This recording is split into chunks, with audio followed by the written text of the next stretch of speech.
everyone, this is James from TDB bringing you another In-Betweenisode. Today I will be drinking some tea, and this episode is somewhat facetiously titled the best tea that I bought this year.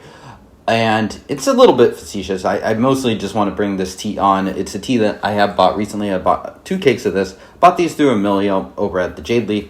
He, as well as Pedro, are some of the people that were kind of like initially responsible for selling Biyun Hao teas and bringing them to the West. I think Pedro was kind of the main source who identified Biyun Hao, and Emilio, I think, helped to break up some of the cakes. Eventually that led to Teas We Like sourcing them as well. And now these days you can get them from both Teas We Like as well as the Jade Leaf. So shout outs to all those guys. I think they're all definitely worth shouting out. And Biyun Hao is interesting because talking to some of my friends that have a little bit more exposure to kind of the Taiwanese tea scene, it's like boutiques are definitely not as prominent as you would think, given what we see from the Western scene bringing over different boutiques. And I think part of that is because these teas sell pretty well in the West. So your Chenyuan Haos, your Shiza Haos, what other boutiques? Yuan Tong. The Shiza Hao and Yongqing Hao, those are fairly well known. Chenyuan Hao is well known out there, so people are aware of those teas. Biyun Hao, on the other hand, the impression I got from a friend that recently visited Mr. Chen, who runs Biyun Hao over in Taichung, is that they are more unknown and they're a little bit more behind the scenes. That being said, because of kind of the exposure that we've gotten thanks to Pedro and others, we actually know Biyun Hao, relatively well. I mean, you would almost put them up against those same other boutiques, even those boutiques are much more well known. In particular, I think this run from 2004 and 2005, you could maybe toss 2006 in there that Biyun Hao has, where they are pressing some Mantuan cakes as well as Yiwu. I think it's a really, really great run. There's some great teas in there. My particular favorites are the Mantuan ones, but these Yiwus are really, really great too. And this is one that, thanks to Pedro, I was able to drink it back in 2016, 2017. In my internal rating calculator, I gave it an A-. Really liked it. We brought it on to episode number 213. That's in 2017, so that's about 8 years ago. Recently got brought back on episode 533. This is the 2005 Biyun Hao Yiwu I'm talking about. And I've just always really liked this tea, so I finally decided to kind of bite the bullet and pick some up. It was the winner of a Blind-Ageddon challenge that Steam Milk did, which was kind of this big blind tasting. I picked it as my number one tea. I think in general it was one that did very, very well in those tastings. So the 2005 Biyun Hao Yiwu. And that was a tasting with a bunch of other kind of big boutique brand Yiwus. So, well, Yiwu-ish teas. The 2005 Chenyuan Hao Shanjiang Chuanqi and the 2005 YQH YSSL were included there too.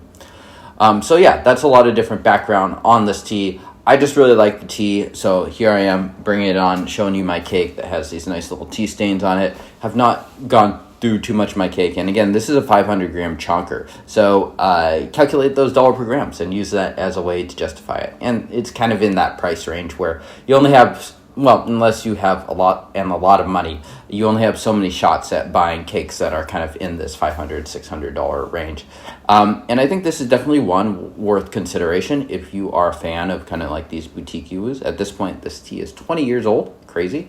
But yeah, we're going to get into the tea a bit. I just rewatched our initial episode back from 2017 before hitting record. So it's going to be kind of interesting just to think about that episode and talk about how this tea has changed a bit. All right, so I am using 5 grams for 75 milliliters here. You can see it's brewing a nice, thick, orange-red color here. The color, I would say, is a little bit darker than what we were getting back 8 years ago, which is kind of what you'd expect. And this is one of those teas where you're like, okay, it has a lot of those classic Yiwu notes. It has plum, it has some wood, it has kind of that Yiwu complex aftertaste that you're going to get at the back of your throat. It has some depth. But it's also deceptively strong.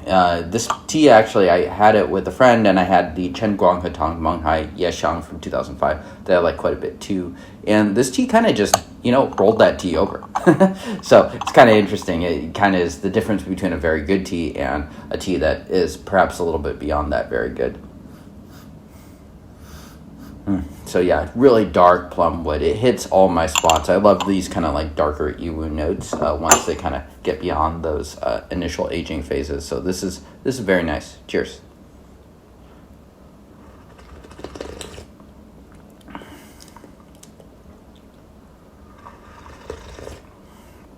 The plum is a little tart, but it's definitely there. It has a lot of sweetness kind of integrated within that.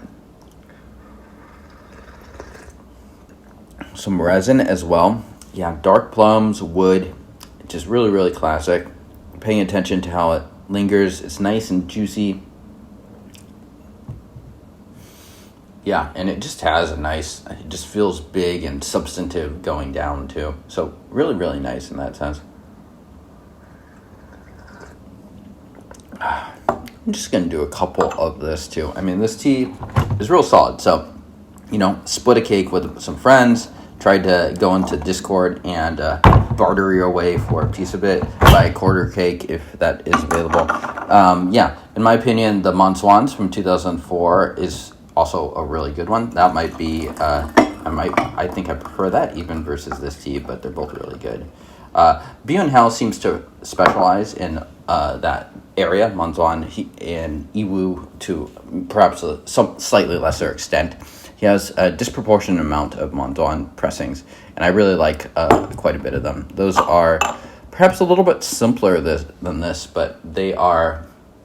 I've seen some people describe them as a bit austere, which is interesting. I don't know if that's exactly how I describe them for myself, but I think that could be a helpful descriptor for some people out there. This, in contrast, is, I think, for me at least, far more very classic Yiwu flavors. Wood, plum, yeah, and it's just a treat to drink whenever I get the opportunity to have it. So, is it the best tea I bought in the past year? I'm not sure if it is or not, but it's definitely one of the contenders, and I don't buy a lot of boutique Yiwus anymore. Something I maybe do just once or maybe twice a year, and this is one of them, and I am pretty satisfied with it. Cheers.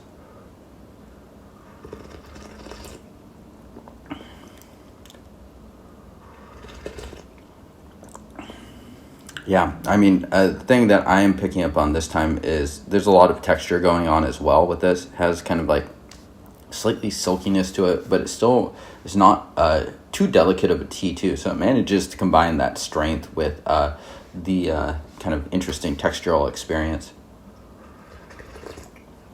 When we had it the previous time, I noted that we talked a bit about gasoline on those first steeps. We also talked a bit about the tannins. I think the tannins definitely still there, but I think they're mellowed a bit more. Definitely not anything related to gasoline, even on the nose on these first couple infusions that we have.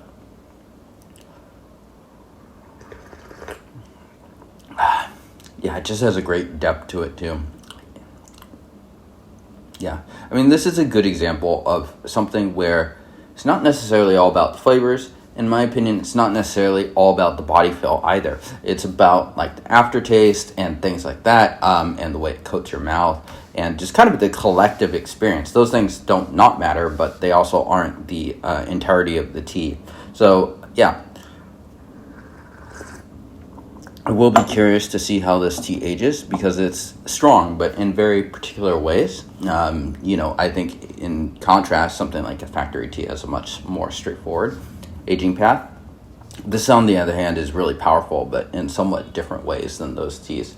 Oh, I am really, the tea is really starting to hit me now. I had a couple factory teas before this, and this in comparison is just, just a joy to drink. So I think I'm going to wrap this Inbetweenisode here, so I apologize only getting through 2 steeps of this, but I can guarantee you this is something I will be steeping quite a few times before the day is out. So thank you all for tuning in. I will see y'all next time. Cheers.